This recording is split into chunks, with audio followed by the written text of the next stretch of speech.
नमस्कार, मेरा नाम आशित प्रकाश है और आपने देखना शुरू कर दिया है विट्टी चोखा। यह कहानी उस दौर की है जब दुनिया एक बार फिर ताकत के प्रदर्शन और बड़े बयानों की राजनीति देख रही थी। मंच तैयार था, कैमरे चालू थे और शब्द ऐसे चुने जा रहे थे जो सिर्फ जानकारी देने के लिए नहीं बल्कि असर डालने के लिए बोले जाते हैं। और जब उस मंच पर डोनाल्ड ट्रंप हो तो यह उम्मीद करना कि बातें सीधी और संतुलित होंगी शायद थोड़ा ज्यादा आशावादी होना है। ट्रंप का अंदाज हमेशा से ऐसा रहा है जहां बयान सिर्फ बयान नहीं होते बल्कि एक तरह के शो होते हैं जिसमें ताकत, चेतावनी और थोड़ी सी अतिशयोक्ति का तड़का जरूर होता है। इस बार भी कुछ अलग नहीं था। दुनिया एक गंभीर स्थिति को समझने की कोशिश कर रही थी और ट्रंप उसे ऐसे पेश कर रहे थे जैसे कोई बड़ा डील या रियलिटी शो का क्लाइमेक्स चल रहा हो। भारतीय समय के अनुसार सोमवार रात हुई प्रेस कॉन्फ्रेंस में ट्रंप ने साफ तौर पर कहा कि ईरान के खिलाफ अमेरिका की जंग उनके मुताबिक सही दिशा में जा रही है। उन्होंने यह भी दावा किया कि अगर अमेरिका चाहे तो वह सिर्फ एक रात में पूरे ईरान को खत्म कर सकता है। उनका यह बयान सिर्फ एक चेतावनी नहीं थी बल्कि एक तरह से शक्ति प्रदर्शन भी था। उन्होंने यह तक कह दिया कि अगर जरूरत पड़ी तो यह कार्रवाई अगले ही दिन की रात में की जा सकती है।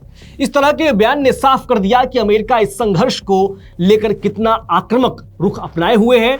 ट्रंप ने अपनी बात को और मजबूत करते हुए कहा कि उनके पास ऐसी योजना है जिसके तहत एक तय समय सीमा के अंदर ईरान के हर पुल को तोड़ा जा सकता है और हर पावर प्लांट को नष्ट किया जा सकता है। उन्होंने कहा कि यह पूरी तरह तबाही लाने वाला कदम होगा। इस बयान का मतलब यह था कि अमेरिका के पास न सिर्फ सैन्य ताकत है बल्कि वह उसे इस्तेमाल करने के लिए तैयार भी है। इस तरह की बातों से यह संकेत मिलता है कि स्थिति कितनी गंभीर हो चुकी है और किसी भी समय बड़ा कदम उठाया जा सकता है। इस प्रेस कॉन्फ्रेंस में ट्रंप ने एक और महत्वपूर्ण मुद्दे पर बात की जो था ईरान में फंसे अमेरिकी पायलटों का रेस्क्यू ऑपरेशन।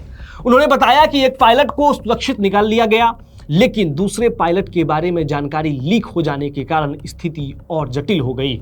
उनके अनुसार पहले ईरान को इस बात की जानकारी नहीं थी कि दूसरा पायलट भी वहां फंसा हुआ है, लेकिन जैसे ही यह खबर बाहर आई रेस्क्यू मिशन और मुश्किल हो गया। इससे यह भी साफ होता है कि युद्ध के समय सूचना कितनी महत्वपूर्ण होती है और एक छोटी सी लीक भी पूरे ऑपरेशन को खतरे में डाल सकती है।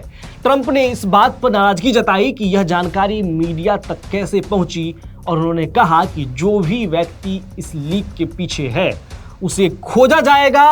उन्होंने यहां तक कहा कि अगर जरूरत पड़ी तो उस मीडिया कंपनी के खिलाफ भी कार्रवाई की जा सकती है जिसने यह खबर प्रकाशित की है। इससे यह भी पता चलता है कि सरकार इस तरह की संवेदनशील जानकारी को लेकर कितनी सख्त है या फिर कह लें कि ट्रंप कितने सख्त हैं और किसी भी तरह की लापरवाही को बर्दाश्त नहीं किया जाएगा। उन्होंने रेस्क्यू ऑपरेशन के बारे में विस्तार से बताते हुए कहा कि यह हाल के दशकों में सबसे खतरनाक मिशन में से एक था। उन्होंने बताया कि इस मिशन में बड़ी संख्या में सैन्य विमानों का इस्तेमाल किया गया। इसमें फाइटर जेट, बॉम्बर विमान, टैंकर और रेस्क्यू प्लेन भी शामिल थे। यह ऑपरेशन इतना बड़ा था कि इसमें कुल 155 विमान शामिल थे। ट्रंप ने कहा कि यह फैसला लेना आसान नहीं था क्योंकि केवल एक या दो पायलटों को बचाने के लिए उन्होंने सैकड़ों लोगों की जान जोखिम में डाल थी। उन्होंने यह भी बताया कि इस मिशन को सफल बनाने के लिए अमेरिकी सेना ने कई तरह की रणनीतियों का इस्तेमाल किया। इसमें दुश्मन को भ्रमित करने के लिए अलग अलग दिशाओं में विमान भेजे गए। कई जगहों पर ऐसा माहौल बनाया गया कि ईरान को लगा कि अमेरिकी सेना अलग अलग स्थानों पर अपने सैनिकों को ढूंढ रही है। इस तरह की रणनीति को धोखे की रणनीति कहा जाता है जिसका मकसद दुश्मनों को असली लक्ष्य से भटकाना होता है। ट्रंप ने कहा कि इस ऑपरेशन के दौरान कुछ समय के लिए विमान दिन के उजालों में भी उड़ान भरते रहे जो कि अपने आप में बहुत ही जोखिम भरा कदम था। इस पूरे बयान में ट्रंप ने यह भी स्वीकार किया कि ईरान ने एक अमेरिकी F-15 विमान को मार गिराया था। हालांकि उन्होंने इसे दुश्मन की किस्मत बताया और कहा कि यह सिर्फ एक लकी हिट थी। उनका यह बयान यह दिखाने की कोशिश कर रही थी कि अमेरिका को इस नुकसान से कोई बड़ा फर्क नहीं पड़ा है और उसकी सैन्य ताकत अभी भी पूरी तरह मजबूत है। ट्रंप ने अपने बयान में यह भी दावा किया कि अब तक अमेरिका ने ईरान के हजारों ठिकानों पर हमले किए हैं। उन्होंने कहा कि 13,000 से ज्यादा स्थानों को निशाना बनाया गया है और पिछले 37 दिनों में 10,000 से ज्यादा लड़ाकू उड़ानें भरी गई हैं। यह आंकड़े यह दिखाने के लिए काफी है कि यह संघर्ष कितना बड़ा और व्यापक हो चुका है। इतनी बड़ी संख्या में हमले और उड़ानें यह संकेत देती है कि यह सिर्फ सीमित कार्रवाई नहीं बल्कि एक बड़े स्तर का सैन्य अभियान चल रहा है। इस पूरे घटनाक्रम से यह साफ होता है कि अमेरिका और ईरान के बीच तनाव अपने चरम पर पहुंच चुका है। ट्रंप के इन सारे बयानों को देखें तो एक तरफ जहां अमेरिकी ताकत को दिखाने की कोशिश कर रहे हैं, आत्मविश्वास को दिखा रहे हैं, तो वहीं दूसरी तरफ यह भी संकेत दे रहे हैं कि हालात कितने नाजुक हो चुके हैं। इस तरह के बयान किसी भी समय स्थिति को और भी बिगाड़ सकता है, क्योंकि इससे दोनों देशों के बीच टकराव और बढ़ सकता है।